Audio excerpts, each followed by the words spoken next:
Every morning begins the same way. The alarm goes off before the sun has fully risen. A hand reaches out, still heavy with sleep, to silence the piercing sound. Eyes blink open, not with rest, but with reluctance. Before the body even rises from the bed, the phone is already in hand. Emails, notifications, headlines shouting of crisis. A list of demands waiting before the day has even begun. This is the rhythm of modern life. The race starts the moment we wake. Coffee gulped down in haste. Traffic lights turning red again and again. Deadlines stacked one after another, like bricks on the chest. For many, this cycle is so familiar that it feels normal. And yet, deep inside, there is a whisper. Is this really living? We live in a world of constant urgency. Always rushing. Always chasing. We are told that success means having more, doing more, becoming more. But the faster we run, the emptier we feel. The paycheck arrives, and yet the bills devour it. The promotion comes, but so does the anxiety. Even when the weekend arrives, it often feels less like rest and more like recovery. And beneath it all, there is loneliness. Surrounded by millions, yet feeling unseen. Online, every smile seems brighter than ours. Every family more perfect. Every vacation more beautiful. We scroll and compare, and the weight grows heavier. Our hearts ask silently, why does happiness feel so far away? This is the pain of modern life. Stress, money, relationships, fear of the future, the endless noise of technology. We hide it well, with smiles at work and polite conversations in public. But in the quiet of night, when the lights are off, the questions return. What is the point of all this running? Why do I feel so tired, even when I have so much? Is there another way to live? The truth is, you are not alone in these questions. Millions wake each day with the same ache in their chest. Millions wonder if life could be more than just surviving until the next weekend, the next paycheck, the next distraction. And the answer is yes. Life can be more. There is a path, though it is not one we often hear in advertisements or see on billboards. It is not about buying more or achieving more. It is not about fixing every problem in the world outside. Instead, it is about turning inward, about understanding the mind, the heart, and the patterns that quietly shape our lives. This is the wisdom of the Buddha, not as a distant religion, not as complicated philosophy, but as a living guide for the struggles we face every day. A way to see clearly when everything feels chaotic. A way to find peace even when the world is loud. A way to discover freedom, not in some faraway future, but here and now, in the very breath you are taking. Over the next 2 hours, we will walk together through the storms of life. We will face the stress of work, the pressure of money, the fragility of love, the reality of pain, the chains of desire, and the search for meaning. And at each step, we will find not abstract ideas, but gentle, practical wisdom that can ease the heart, calm the mind, and remind us that even in the darkest night, there is always a light. The journey begins here. The day begins, and already the weight presses down. The alarm sounds, and instead of waking to peace, we wake to pressure. Pressure to get up quickly. Pressure to move fast. Pressure to catch up with everything that is waiting. The bed is warm, but the thoughts are loud. Emails, bills, meetings, unfinished tasks, they all line up like impatient visitors at the door of the mind. Imagine a man in his 30s, living in a small apartment in a busy American city. His phone lights up before his feet even touch the floor. 3 work emails marked urgent, a news alert about the economy, a text from his landlord reminding him that rent is due. He scrolls half awake, half anxious, already behind, though the day has barely begun. The coffee pot hisses, the clock ticks, his heart is racing not from running, but from worry. This story is not unusual. It is ordinary. It is repeated millions of times each morning. The cycle of rushing and pushing has become so normal that many do not even call it stress anymore. They call it life. But beneath the surface, the body feels the toll. Shoulders tight, stomach unsettled, chest heavy. The mind spins like a wheel that never stops. What if I lose my job? What if I can't pay the bills? What if I never get ahead? Questions without answers feed the storm inside. And yet, even as the pressure mounts, people tell themselves to keep going, to push harder, to drink more coffee, to fill the calendar with more tasks. Because somewhere they believe, if they can just do enough, own enough, achieve enough, they will finally feel safe, finally feel free. But does it ever happen? Think of a friend who finally got the promotion. For a few weeks, the victory felt sweet. A better title, a little more money. But soon the emails multiplied, the meetings grew longer, and the pressure only increased.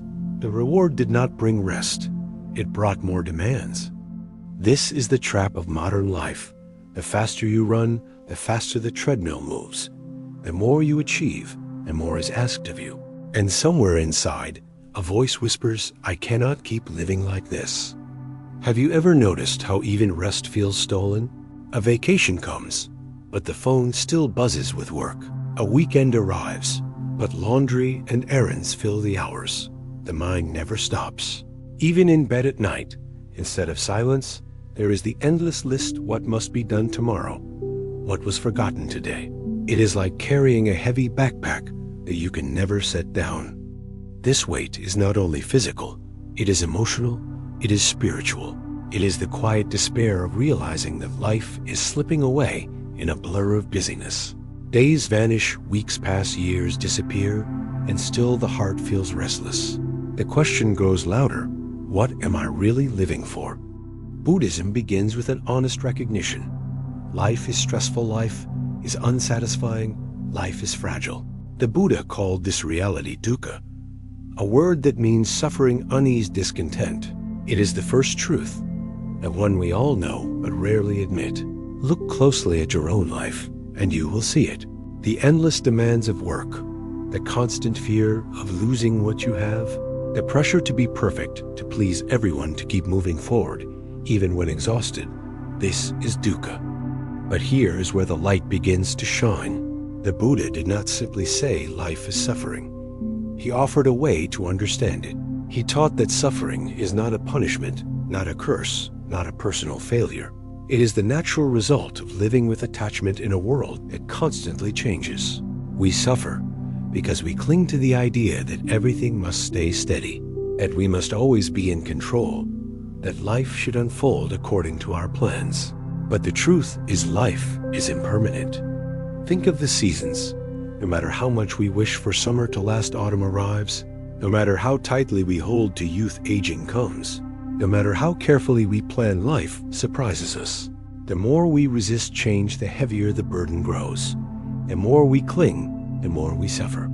The stress of modern life is at its root the refusal to accept impermanence. We work endlessly to create security, yet nothing stays secure. We chase success to feel stable, but success itself slips away. We long for rest, but even rest is brief. Like trying to hold water in a clenched fist, the tighter we grasp, the faster it escapes. So what can we do? The answer is not to run faster, not to fight harder, but to pause, to breathe, to notice the moment as it is, without demanding it to be different. This is the beginning of mindfulness, the gentle art of being present. Imagine our man in the apartment, heart racing at dawn. Instead of reaching for his phone, he places it aside. He sits up, slowly closes his eyes, and takes 3 deep breaths. In that simple act, the weight begins to lift. The emails are still there. The bills are still real. The traffic will still come. But for a few moments, he remembers that he is alive, that this breath is enough, that he is more than his to-do list. This is not escape. This is not denial. It is wisdom. By returning to the present, we stop feeding the storm of worry about the future. By accepting impermanence, we see that even stress, even pressure, even fear, they too will pass. The Buddha compared the mind to a restless monkey, leaping from branch to branch, never still. Our modern monkey jumps from email to message to notification, never resting, always distracted. But when we pause and breathe, we gently guide the monkey to sit still, if only for a moment. In that stillness, a seed of peace is planted. And peace is not found in some faraway monastery. It is found here in the middle of your busy life. In the traffic jam, when you remember to breathe instead of rage.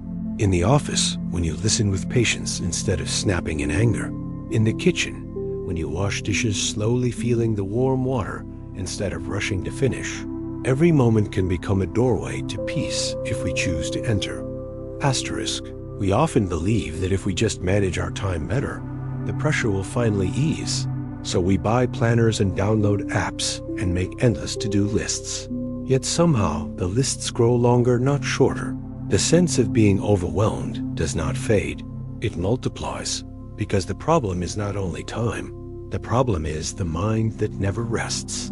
The mind that believes it must carry everything. Think of a mother driving her children to school in the morning, one hand on the wheel and the other adjusting the radio. Her mind juggling the grocery list, the project at work, the conversation with her partner that ended badly last night. She feels guilty for snapping at her child when he spilled juice. She feels guilty for not focusing on work. She feels guilty for being too tired to exercise. And so her day begins heavy with demands from every direction. Or imagine a young college student buried under loans and expectations, scrolling through social media at 2 in the morning, seeing friends who look happier, smarter, more successful. The weight of comparison piling onto the weight of study. He whispers to himself that he is falling behind in a race he never chose to run. These pictures are not rare. They are the air we breathe.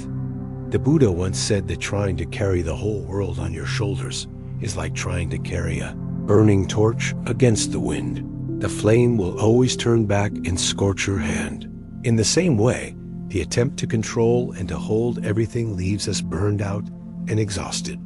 But there is another way.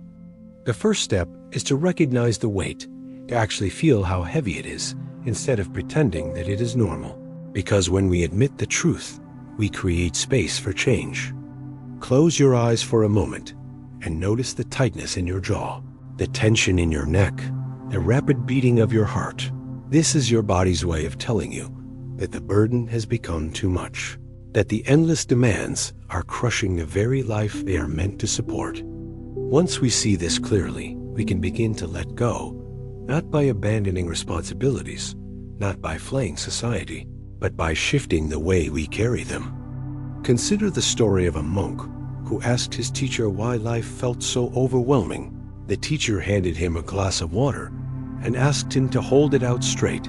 The student laughed because at first it felt easy. After a few minutes, his arm began to ache. After half an hour, his arm trembled in pain. The weight of the glass had not changed, but his capacity to carry it had. The teacher smiled and said, life's problems are like this glass. Hold them too long without pause, and they become unbearable. Put them down now and then, and they lose their power to break you. Modern life rarely encourages us to put the glass down. It tells us to hold it tighter, balance another glass, then another. But wisdom invites us to rest our arm, to breathe, to return to the present moment, and remember that we are not defined by our burdens. When we pause, we begin to notice the simple things that stress hides: the warmth of sunlight on the face, the laughter of a child, the taste of fresh water. These moments are not trivial. They are reminders that life is more than tasks and deadlines. They are the cracks through which light enters the dark room of our busyness. Imagine again the man in the apartment.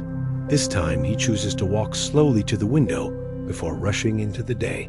He opens the blinds and sees the sky painted pink with dawn. For one quiet minute, he allows himself to breathe without agenda. And in that space he feels a small shift. The day ahead is still full of tasks, but he is no longer drowning. He is standing at the shore with the strength to wade in mindfully. Stress does not vanish overnight. The Buddha never promised that. But he taught that even in the middle of chaos, we can cultivate a different way of being. Instead of fighting impermanence, we can flow with it. Instead of gripping every demand, we can learn to hold them lightly. To hold life lightly does not mean neglecting it. It means carrying it with balance, knowing when to act and when to pause, when to push forward and when to rest, like a skilled musician who does not play every note loudly, but knows the power of silence between the notes. Without silence, music is noise. Without pauses, life is unbearable. When we learn to pause, we begin to reclaim our humanity. We are no longer machines built to produce. We are beings capable of presence, compassion, and joy. This is the deeper freedom hidden inside the weight of endless demands. The freedom to realize that demands will always exist, but our relationship to them can change. Each time you notice your breath, you are placing the glass down. Each time you smile gently at yourself, instead of criticizing you or releasing a stone from the backpack. Each time you choose to walk slowly, instead of rushing blindly, you are reminding the restless monkey of the mind to sit still. The more you practice these small shifts, the lighter the weight becomes, not because the world has changed, but because you have. And so we come to see that the endless demands of modern life are not a prison without a key.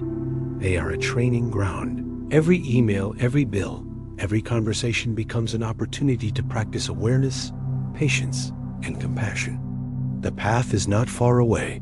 It is woven into the very fabric of daily life. The only question is whether we notice it. The chapter of endless demands closes not with escape, but with clarity. A clarity that whispers even in the rush of the city street, even in the crowded subway, even in the buzzing office. You can breathe here. You can be present here. You can be free here. And so the question arises naturally. If stress is only the first storm, what about the deeper fear that drives us to cling and control? What about the illusion of control that quietly shapes so much of our pain? What happens when we loosen that grip? We spend much of our lives trying to hold everything together. We plan, we schedule, we predict, and deep down we hope that if we control enough pieces, the puzzle of life will finally make sense.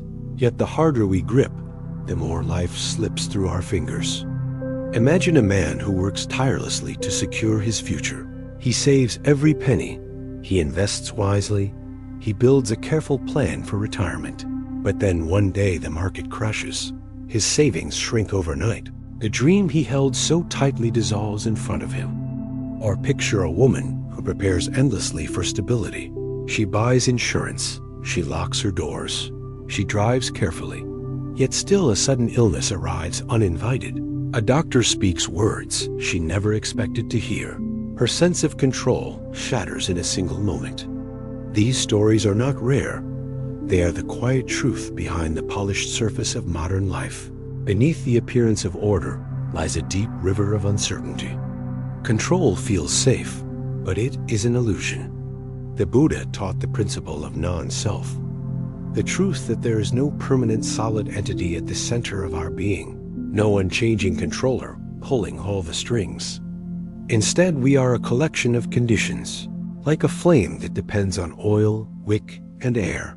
Remove one condition, and the flame goes out. We are not separate rulers of life.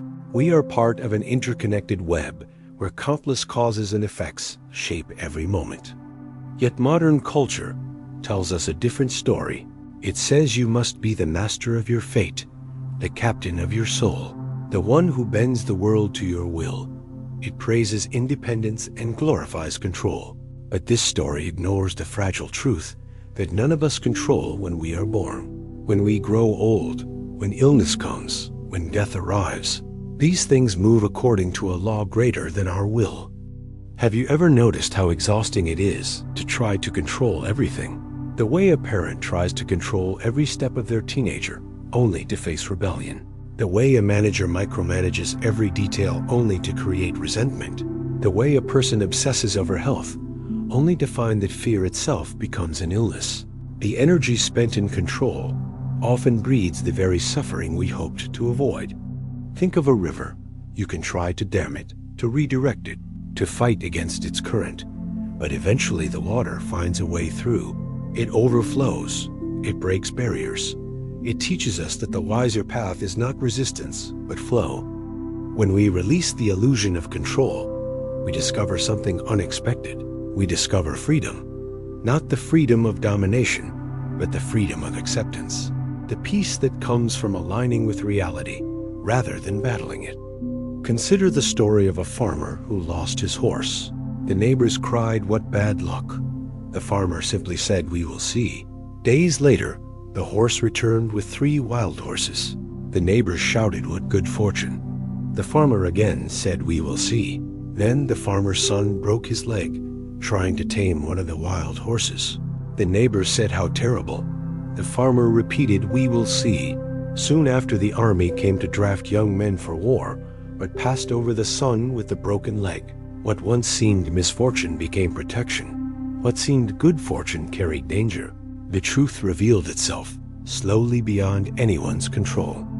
This ancient story shows the wisdom of letting go, of admitting that our perspective is limited, that what we call success or failure today may transform tomorrow. The illusion of control blinds us. The acceptance of change frees us. When anxiety rises about money, health, or the future, pause and notice the fear beneath. It is the fear of not being in charge, the fear of uncertainty.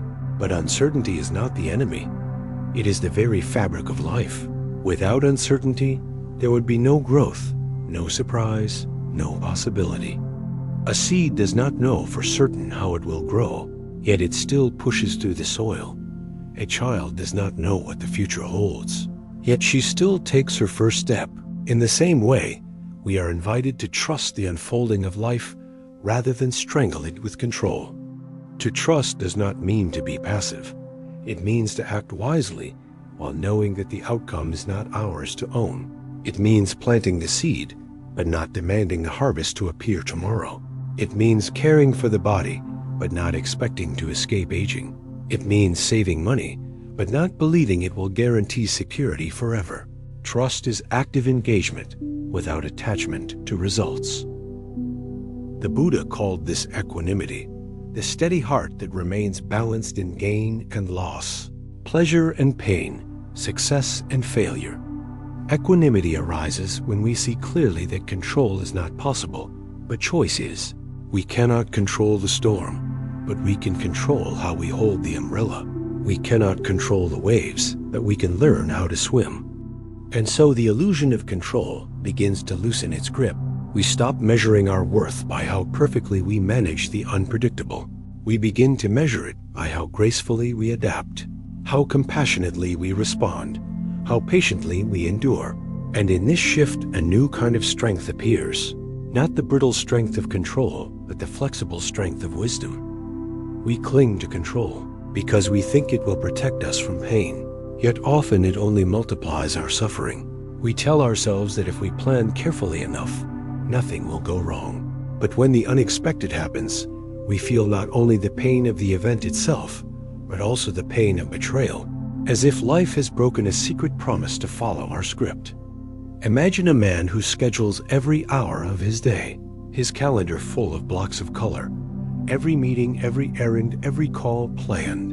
He believes that with perfect order, he will feel safe. Yet one phone call from his sister about their father's sudden illness shatters the entire schedule. He sits stunned not only by the sadness, but by the collapse of the order he trusted. His control was always fragile, a tower of glass built on shifting sand. The Buddha's teaching invites us to see clearly that control is not safety. Awareness is safety, wisdom is safety, compassion is safety. Because when we see the nature of impermanence and interdependence, we are no longer shocked by change. We are prepared to bend with it instead of breaking. Think of a tree in a storm. The stiff tree with rigid branches snaps in the wind. The supple tree with flexible branches bends and survives. When we live clinging to control, we are like the stiff tree. When we live with awareness, we become flexible. We bend, but we do not break. To release control does not mean chaos. It does not mean we abandon responsibility or stop caring. It means we shift from ownership to stewardship. We care for what is given without believing it belongs to us forever. We hold gently instead of gripping tightly. Parents learn this truth when their children grow. No matter how much they wish to protect and guide, the child has their own path. The role of the parent is not to control every step, but to support with love and let go when the time comes. This letting go is painful, but it is also beautiful. It honors the freedom of life. In the same way, we can begin to loosen our grip on careers, relationships, possessions, even our own bodies, understanding that they are not fixed but flowing. They are rivers, not statues. When we loosen the grip, something extraordinary happens. The fear softens. We no longer spend every moment trying to predict the unpredictable. We begin to trust that even if life brings storms we have the capacity to endure. We begin to taste freedom. Imagine walking on a path with a heavy bag full of stones, each stone labeled with a demand to control. Control the future, control the past, control others, control outcomes. The weight slows you down and exhausts you. Now imagine setting the bag down. The path remains, challenges remain, but your steps are lighter, your breath deeper, your heart freer. This is the gift of letting go. The Buddha offered many practices to help loosen the illusion of control. Mindfulness of breathing teaches us to anchor in what is real right now, noticing that each breath comes and goes without our command. Contemplation of impermanence reminds us that all things arise and pass. Gratitude softens the urge to grasp by focusing on what is present instead of what might be lost. Compassion widens our heart to accept that others too are bound by impermanence and beyond our control. Each time you feel the urge to control, pause and ask, is this within my power or not? If it is within your power, act wisely. If it is beyond your power, release it. Trust the unfolding. This simple practice dissolves much of the anxiety that grips the modern heart. The more you practice, the more you see that true strength is not the ability to force life into your design, but the ability to live with openness, to meet each moment as it is, to dance with change instead of fighting it. Imagine again the woman who heard the unexpected diagnosis. At first, she felt her world collapse, but slowly with support, she learned to stop asking why me and started asking how can I live fully now. She discovered that letting go of the fantasy of control allowed her to cherish each sunrise, each hug, each simple meal more deeply than before. The illness did not vanish, but the suffering softened. She found freedom not by controlling life, but by embracing it. This is the paradox the Buddha revealed. The less we cling, the freer we become. The less we demand certainty, the more peace we feel. The more we let go, the more we can truly hold. And so as we leave this chapter behind, the question lingers. If control is an illusion, then where do we turn for stability? If we cannot master life by force, what can guide us through the storms? Perhaps love can, but love too is fragile. Love too is tested by impermanence, and so we step into the next shadow on our path. The fragile bonds of love. Love is often seen as the anchor that will save us from the storms of life. We believe that if we find the right person, if we hold on to family, if we surround ourselves with friends, we will finally feel safe, finally feel whole. Yet so often, the very bonds we cling to reveal themselves as fragile, and the anchor we trusted begins to drift. Imagine a man coming home after a long day at work. He unlocks the door to his apartment, drops his keys on the counter, and looks around at the silence. He turns on the television, not because he wants to watch, but because he cannot bear the quiet. He scrolls through social media and sees couples smiling at dinner, families laughing on vacation, friends celebrating birthdays together, and a question stirs painfully inside him. Why am I alone? Why does love feel so distant? Or picture a young woman who once believed her marriage would last forever. She exchanged vows under the summer sun, full of hope, but years later, she sits across the table from her partner and feels only distance. Conversations reduced to logistics, affection replaced by silence, and she wonders how something that once felt eternal could feel so fragile. These are not rare stories. They echo across every culture, every city, every home. Because love is woven into the human heart, and so too is the pain of losing it. The Buddha taught that all things arise from causes and conditions. This includes love. Relationships are born when certain conditions meet. They flourish when nourished, and they fade when conditions change. Yet we often resist this truth. We treat love as a possession, a permanent treasure we can lock away. And when it shifts, we feel betrayed, as if life has stolen what it once gave freely. Think of the seasons again. A flower blooms in spring, bright and fragrant. But when autumn arrives, the petals fall. We do not curse the flower for fading. We understand that its beauty was always tied to change. But with love we cling. We demand that it bloom forever. And so we suffer. This suffering shows itself as jealousy, as fear of abandonment, as desperation to control the feelings of others. Have you ever noticed how even in love we sometimes live in anxiety? Checking messages to see if someone replied, replaying conversations to search for hidden meaning, fearing that affection might vanish. This anxiety is not love itself. It is attachment disguised as love. True love, the Buddha said, is rooted in freedom, in compassion, in the wish for the other to be happy, even if their path is not tied to ours. But attachment demands possession. It whispers, "You are mine. You must not change. You must not leave." And this whisper eventually cracks the bond it tries to protect. Consider the story of two friends. One who constantly demands attention, messages every hour, grows angry when replies are delayed. The other begins to feel trapped. What was once joy becomes a cage. The friendship weakens under the weight of grasping. Yet if the first friend could loosen the grip, could allow space, the bond might breathe again, might grow naturally. This is the difference between clinging and caring. In modern society, loneliness is everywhere. Even in crowded cities, people feel unseen. Even in large families, members feel misunderstood. Even in marriages, partners feel alone. The promise of technology to connect us often deepens the wound. Scrolling through endless images of others' happiness makes us believe we are the only ones left out. But the truth is, many share the same ache. Many cry quietly in the dark rooms of their lives, longing to be truly known. The Buddha did not deny this ache. He named it clearly. He said that craving for attachment, for permanence in relationships, is one of the central chains that bind us to suffering. Yet he also taught that through wisdom and compassion, we can transform this chain into a bridge. We can learn to love without clinging, to connect without possession, to cherish without fear. Imagine sitting across from someone you love and saying, "Not you are mine, but may you be happy. Not you must stay, but I am grateful for this moment." Imagine how light the heart would feel, how different love would be if rooted in generosity rather than demand.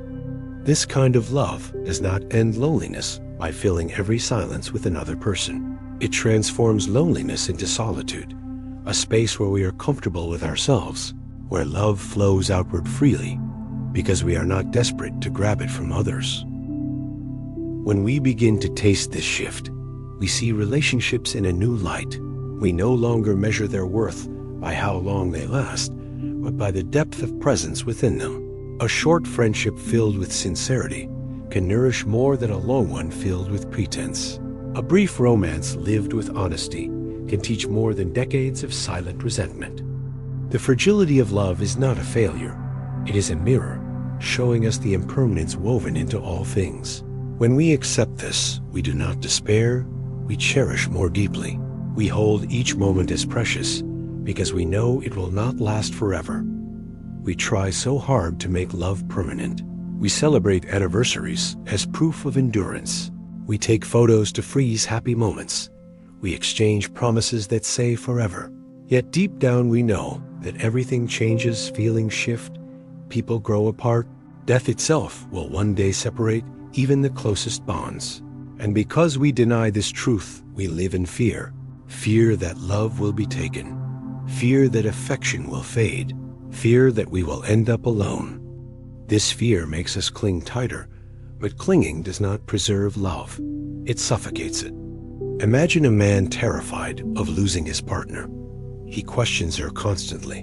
Where are you? Who are you with? Do you still love me? His fear grows until it pushes her away. The very thing he feared, he creates by his attempt to control. Now imagine another man who loves with openness, who says, may you be happy, may you be free.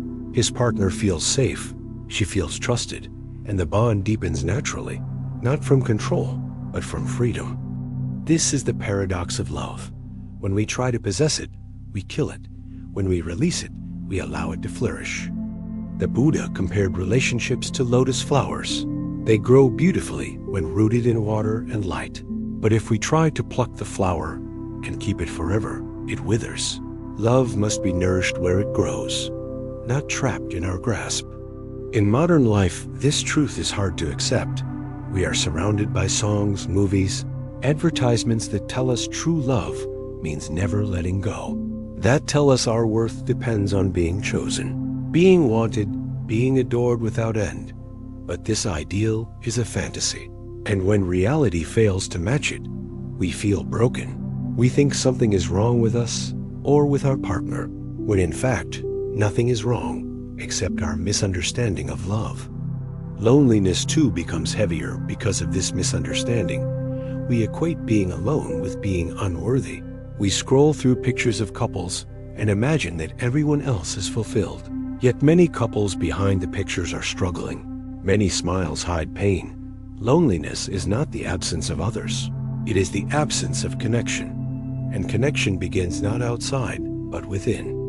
When we learn to sit with ourselves without running, when we learn to breathe and be present even in silence, we discover that we are not empty. We are alive. We are whole. From this wholeness, we can love without fear, because we are not trying to fill a hole. We are offering from fullness. Think of a woman who divorced after 20 years of marriage. At first, she felt shattered. She told herself she was unlovable. She drowned in loneliness.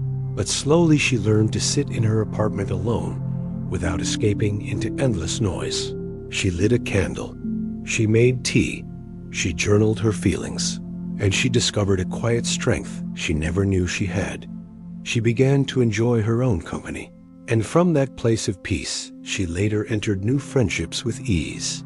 No longer desperate but generous, no longer clinging but sharing. This is the transformation possible when we understand the fragility of love not as tragedy, but as teacher.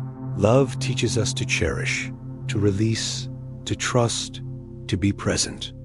Every hug, every laugh, every conversation becomes precious because we know it cannot last forever. And in that awareness, we experience it more deeply. We taste the sweetness instead of taking it for granted. Love in the Buddhist sense is not attachment. It is fourfold. It is loving kindness wishing others happiness. It is compassion wishing to relieve suffering. It is sympathetic joy delighting in the happiness of others. It is equanimity allowing space for change. When these qualities guide our relationships, the bonds are no longer chains of fear, but bridges of connection. Imagine meeting a friend, and instead of silently calculating how much they give you or how long they will stay, you simply enjoy their presence. You listen, you share, and when the meeting ends, you feel grateful instead of afraid. This is love without clinging. Imagine loving your child, not with the illusion that you can protect them forever, but with the wisdom that one day they will walk their own path. You support, you guide, you let go, and in letting go, you give the greatest gift, the gift of freedom. And so as we close this chapter, we see clearly that the fragility of love is not a curse, but a mirror. It reflects impermanence and invites us to love more wisely, more gently, more deeply. We begin to see that love is not possession, but participation, not forever but now, not control but care. And naturally a new question arises. If love itself is fragile, if even our closest bonds cannot shield us from loss, what do we do when suffering arrives in full? When illness strikes, when death comes near, when grief shakes us to the core, This is where the path leads us next, into the mirror of suffering. Suffering is the guest no one invites, yet every home will one day receive. We live as if pain is an exception, as if illness, aging, and loss are mistakes that should not happen to us. But suffering is not a stranger. It is woven into life itself. The Buddha called this the first noble truth, the truth of dukkha, the unavoidable reality that everything fragile will one day break. Imagine a man in his 40s who visits his doctor for a routine checkup. He expects a quick conversation and reassurance. Instead, the doctor pauses, looks at the chart, and says we need to run more tests. In that moment, his world shifts. The worries about bills and emails vanish, replaced by a deeper fear, the fear of sickness, the fear of mortality. Or picture an elderly woman standing at the bedside of her husband of 50 years, machines beeping softly. She holds his hand and whispers that she is there, knowing that soon she will walk out of the hospital alone. The ache of impending loss fills her chest like a weight too heavy to carry. These scenes are everywhere, in hospitals, in living rooms, in silent bedrooms. They remind us that suffering does not ask for permission. It arrives unannounced and sits down beside us. In modern culture, we try to hide this reality. We cover wrinkles, we deny aging, we push away thoughts of death. We treat suffering as failure, but denial does not stop pain. It only adds confusion, like trying to block a river with bare hands. The water still flows, and we only exhaust ourselves. The Buddha taught that facing suffering directly is the beginning of freedom. When we stop running, we begin to understand. Suffering is not punishment. It is not personal. It is the natural law of impermanence. Everything born will age. Everything gathered will scatter. Everything loved will one day part. This is not cruelty. It is truth. Yet truth, when resisted, becomes torment, and truth, when embraced, becomes liberation. Think of a man who loses his job. He tells himself, I am worthless. I have failed, and his suffering multiplies. But another man in the same position breathes and says change has come. I will adapt. The pain is real, but he does not add layers of blame. His acceptance transforms the experience. What could be prison becomes path. Suffering is a mirror because it reflects back our relationship with life. When we cling, we suffer more. When we accept, we suffer less. When we meet pain with awareness, we discover strength we never knew. Consider the story of a woman who was diagnosed with cancer. At first, she raged against it, asking, why me? What did I do to deserve this? But later, with guidance, she learned to sit quietly with her breath. She began to see that the illness was not a punishment. It was simply part of the body's impermanence. She still endured pain. She still faced fear, but she no longer felt cursed. She felt awake. And in her final months, she said she had never lived so deeply. This is the paradox of suffering. When we run from it, it grows larger. When we face it, it becomes teacher.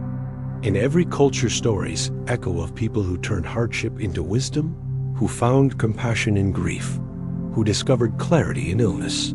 The Buddha's own awakening began with seeing sickness, aging, and death. He did not hide from them. He let them break the illusion that life could be controlled.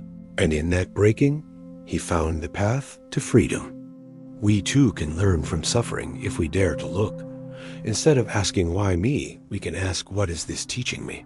Instead of closing, we can open. Instead of hardening, we can soften. Pain will still visit. Tears will still fall.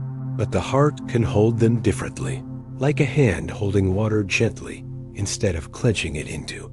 Nothing. When suffering arrives, we often ask, how long will this last? When will it end?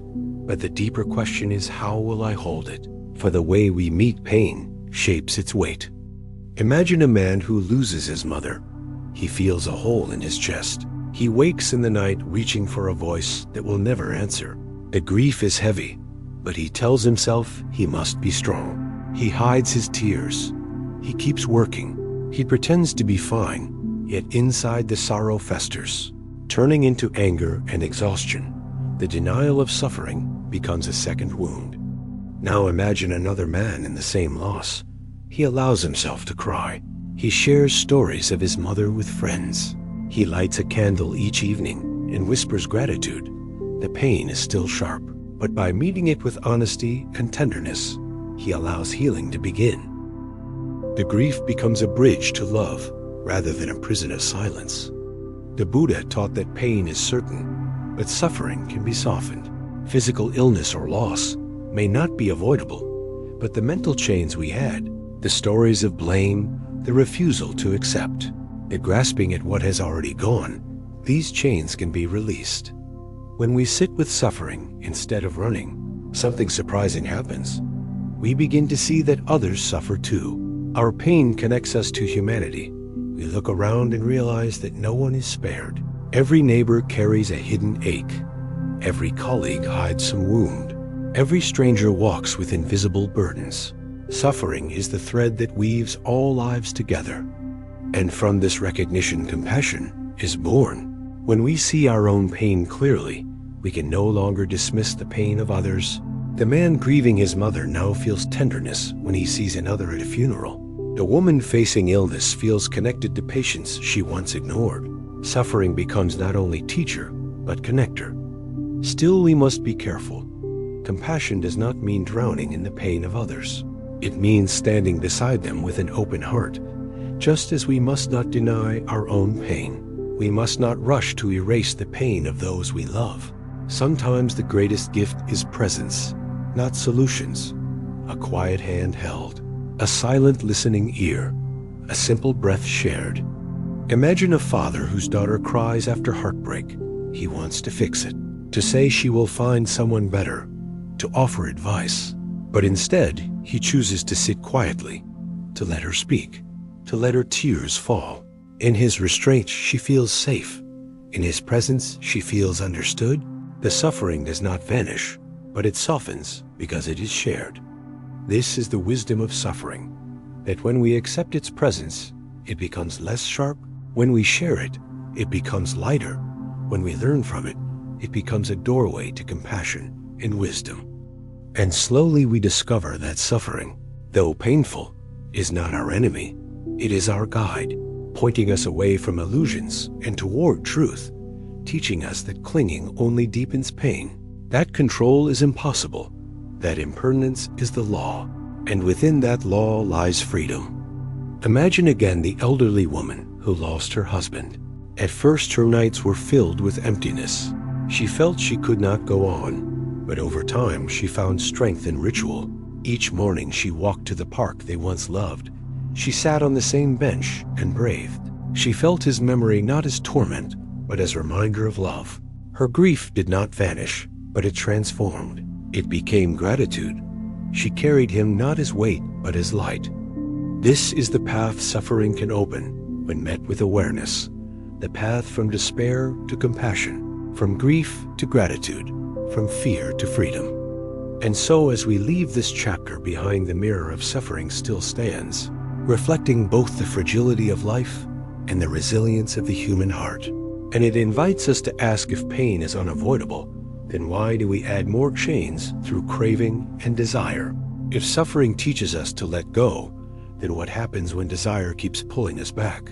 This leads us naturally into the next storm. The chains of desire. Desire is the engine that drives much of modern life. We wake up wanting coffee. We work wanting money. We shop wanting clothes. We scroll wanting attention. We eat wanting comfort. Desire whispers constantly, do this, buy that, chase more. And though the whispers promise satisfaction, they rarely deliver. Instead, they leave us restless, hungry again, chained to the cycle of craving. Imagine a young man after a long week of work. He sits on his couch scrolling through an online store. He tells himself, just one more purchase will make me feel better. He clicks buy, and for a moment, a rush of excitement fills him. But within hours, the thrill fades. The package arrives days later. He opens it, uses it once, and then sets it aside.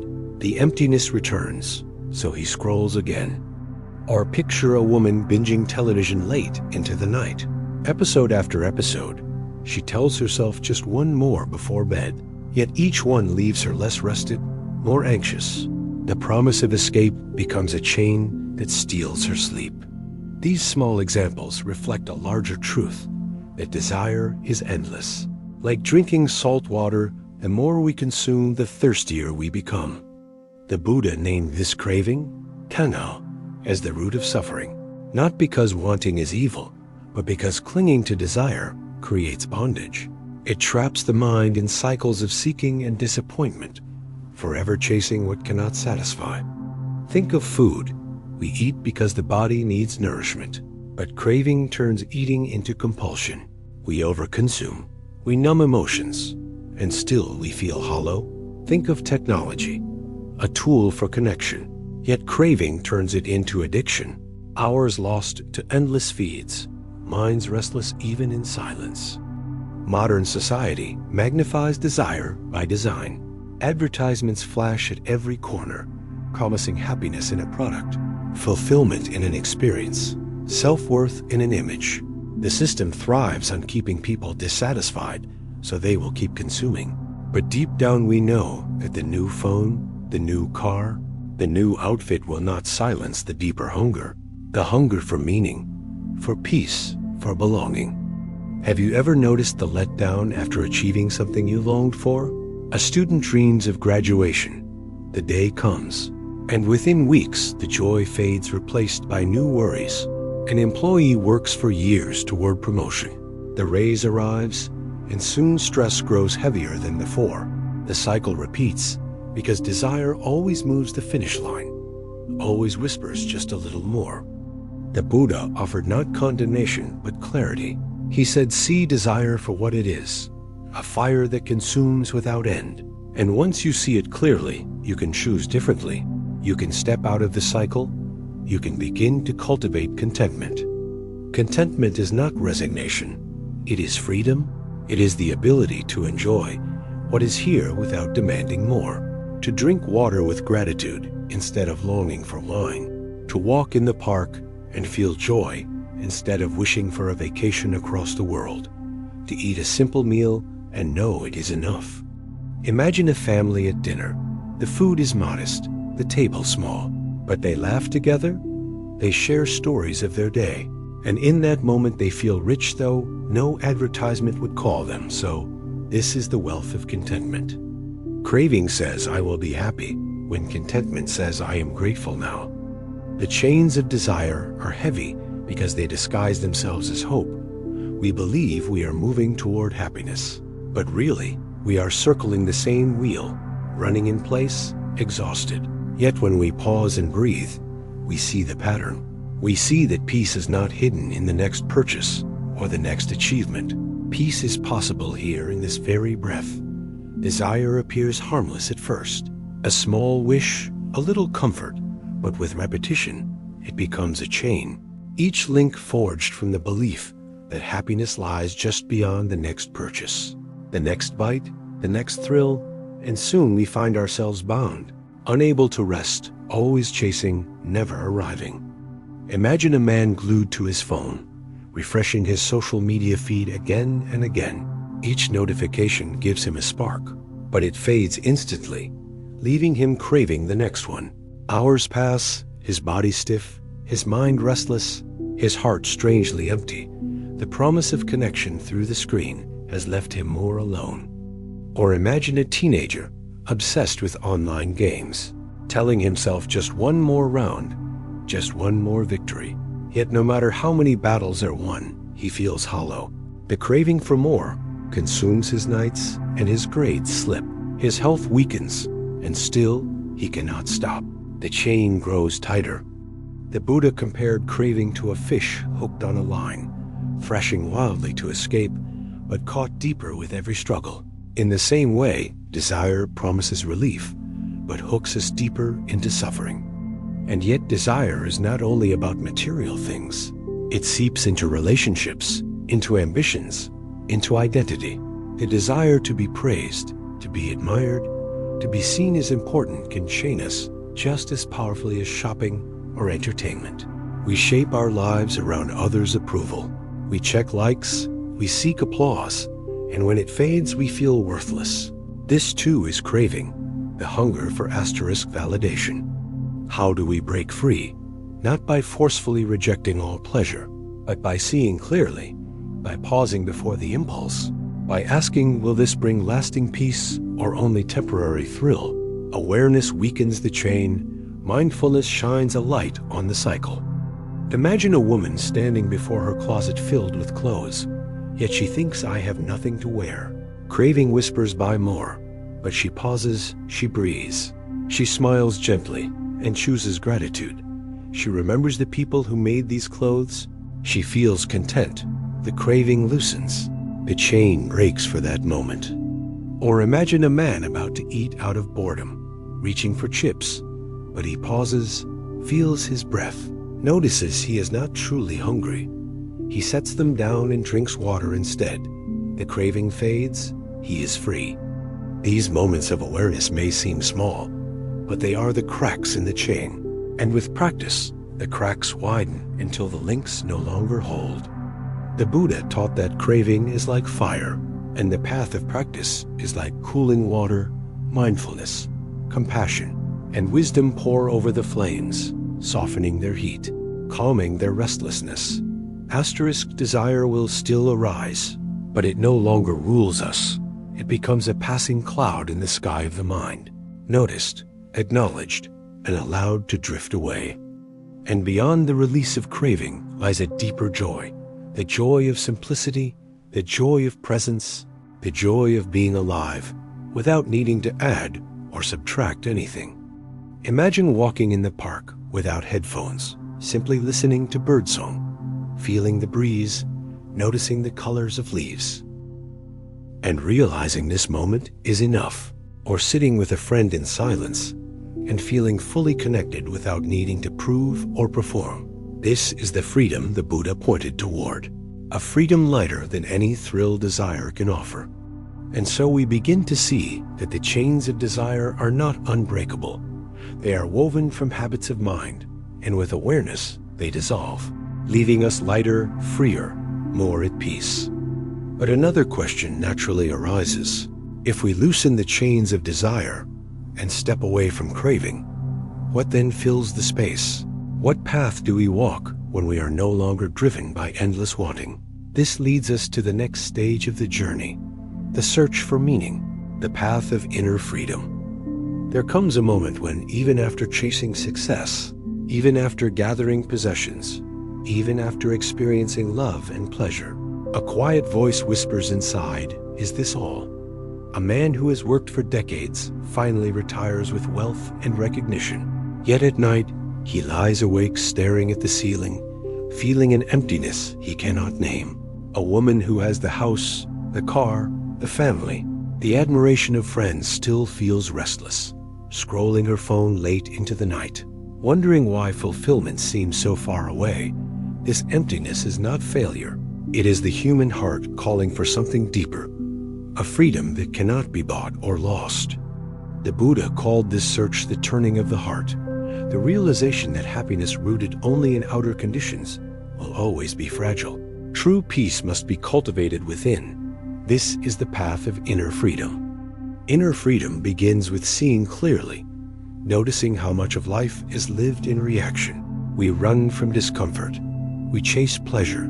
We cling to praise. We fear blame. Like puppets pulled by invisible strings, we forget the choice exists. But mindfulness cuts the strings. It creates space between stimulus and response. In that space lies freedom. Imagine sitting in traffic, horns blaring, frustration rising. The habit is to tense, to curse, to rage.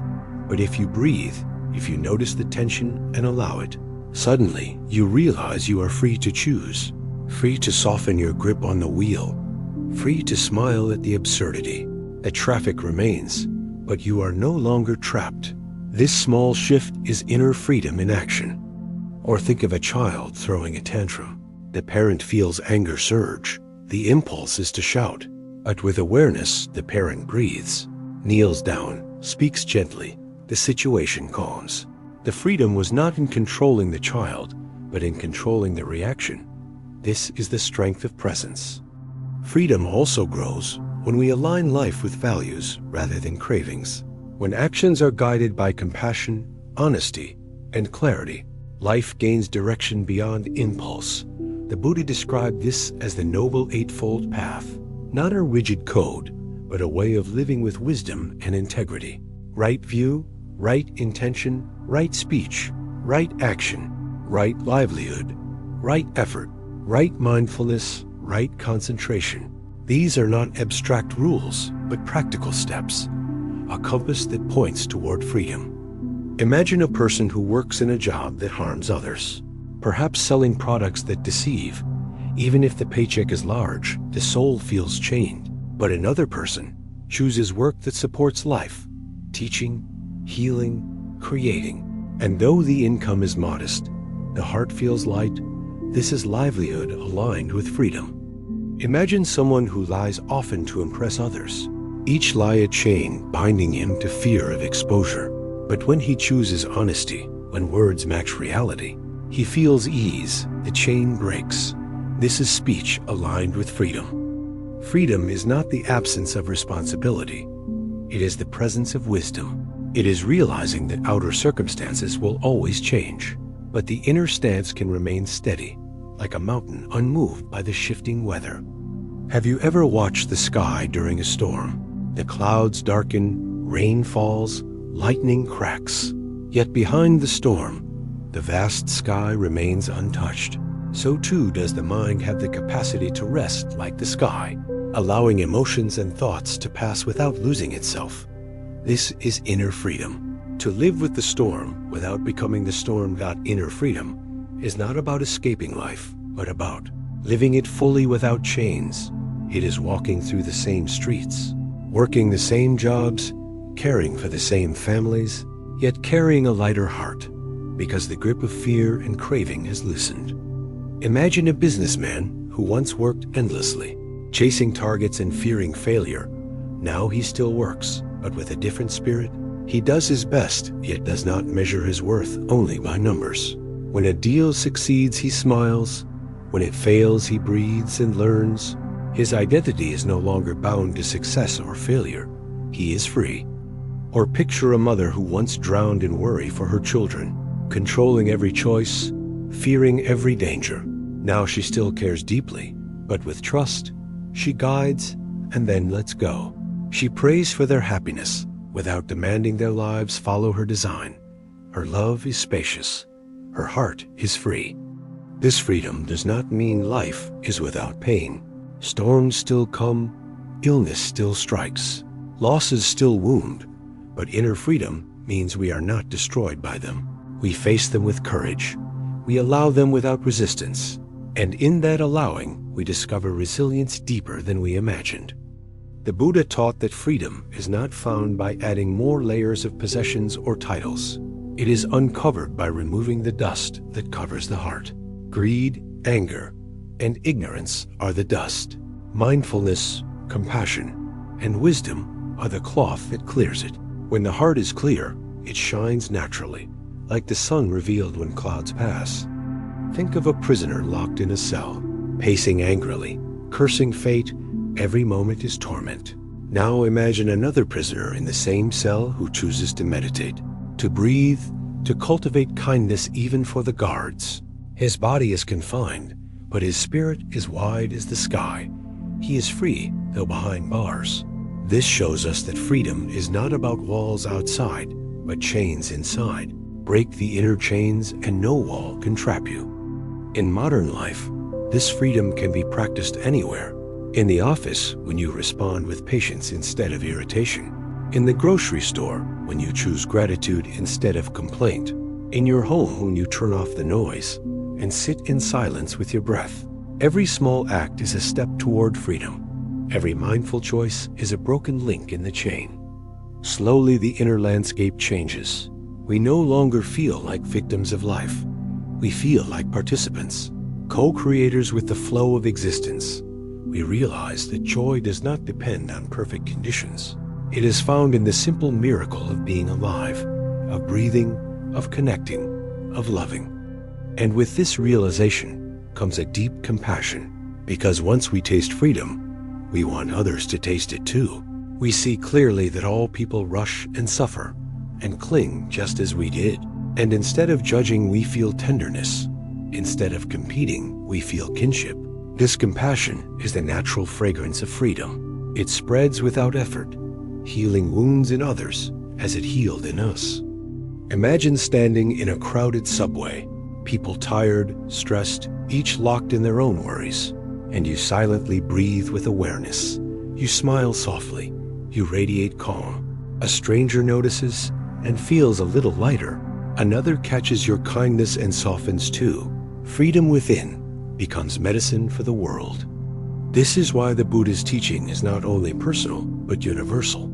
Inner freedom transforms society because free hearts act with wisdom. Free hearts do not exploit. Free hearts do not harm. They build, they heal, they love. And so the path of inner freedom is not an end, but a beginning. It points us toward a life lived awake, aware, compassionate, and steady. A life where even in uncertainty, there is peace. Even in loss, there is gratitude. Even in death, there is understanding. And naturally, as we close this chapter, a final question arises. How do we gather all these lessons together? How do we carry them beyond listening into living? How do we end not in despair, but in hope? The journey leads us to the conclusion. The gentle invitation to walk this path for ourselves. Asterisk, we have walked through many landscapes together. The endless demands of work and life. The illusion of control that crumbles when change arrives. The fragile bonds of love that lift us and sometimes wound us. The unavoidable mirror of suffering that all must face. The heavy chains of desire that never seem to end. And finally, the quiet path of inner freedom that waits within. Each step has been a reflection of your own life, your own questions, your own struggles. And if you have listened closely, you may have felt moments of recognition, as if the story spoken here was not only about others, but about you. This is the truth the Buddha pointed to, that life in all its forms is shared, that suffering is not your private failure, but the human condition, that freedom is not hidden in distant temples, but available here in your own breath. Perhaps you began this journey with weariness, tired from the constant rushing, anxious about money, lonely in relationships, afraid of loss, restless with desire, or empty even in success. Perhaps you came seeking answers, or simply comfort, and along the way you may have discovered not solutions that erase pain, but a new way of holding it, a way that transforms even sorrow into teacher. The heart of this teaching is simple. Everything changes, nothing can be clung to. But in releasing clinging, we find peace. Everything fades. But in accepting impermanence, we discover beauty. Everything ends, but in understanding endings, we discover compassion for all beginnings. Think of the man waking each day to the sound of his alarm, rushing with coffee and traffic and endless tasks. Before he was drowning in demands. Now he breathes, he pauses, he remembers he is more than his schedule. Think of the woman who once controlled every detail of her family's life. Now she smiles gently as her children grow their own wings, guiding without gripping. Think of the lonely one scrolling through endless images, once drowning in comparison, now finding contentment in solitude, seeing that love begins within. Think of the grieving widow who turned her sorrow into gratitude, lighting a candle each day not to curse loss, but to honor love. Think of the restless shopper who once filled his cart endlessly, now placing the phone aside to step outside and feel the sun. Think of the countless ordinary people who discover that freedom does not require wealth or fame, but presence, compassion, and wisdom. In these stories, you may see your own possibility, your own invitation. The Buddha never promised a life without pain. He promised a path through pain. He showed that suffering can be the doorway, that impermanence can be the teacher, that craving can be released, that awareness can be cultivated, that love can be freed from fear, that the mind can rest in equanimity even in chaos. This is the noble path, Not abstract philosophy, but daily practice. Not distant heaven, but present awakening. And so, as we end this journey, let us remember that the real journey is just beginning. The words you have heard are not magic spells. They are seeds that will grow if you water them. Seeds of mindfulness, seeds of compassion, seeds of freedom. If you take one breath with awareness, if you respond with patience instead of anger, if you choose gratitude instead of complaint, you are already walking the path, step by step, moment by moment. Do not think you must change everything at once. A mountain is climbed one step at a time. A river is crossed one stone at a time. Freedom is built one mindful breath at a time. Start small, pause before reacting. Notice your breath. Listen deeply to another.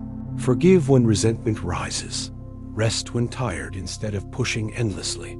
These small acts are the revolution. They are how suffering is transformed into peace. Remember too that you are not alone. Millions walk this path quietly. Millions struggle and breathe and soften and try again. In every corner of the world, people are discovering that the answer is not more possessions, not more control, not more distraction, but more presence, more compassion, more freedom of the heart. Each time you practice, you join them. You are part of a silent movement of awakening. And even when you fall back into old habits, even when stress or craving or fear overwhelms you, do not despair. Simply notice, breathe, begin again. The path is always here, always waiting, as close as your next breath. Imagine now the end of your own day. The lights dim, the phone set aside, the noise quiets. You sit in silence for a moment. You breathe in, you breathe out. You feel the weight of the day begin to lift. You realize that though the world outside still rushes, within you there is a space of stillness. And in that space there is peace. This is the seed of freedom. And from this seed, everything else grows. Life will continue to bring demands, losses, changes. But now you know they need not define you. You can meet them with awareness, with compassion, with equanimity. And each time you do, you strengthen the path within. So let this be the message you carry forward, that suffering is not the end of the story, that love, compassion, and wisdom are always possible, that freedom is not reserved for saints, but available to anyone willing to pause and breathe. And may you remember as you rise tomorrow, as you face the noise and demands again, that you are not helpless. You have a choice. You can live awake. You can live free. You can walk the path of inner freedom here and now.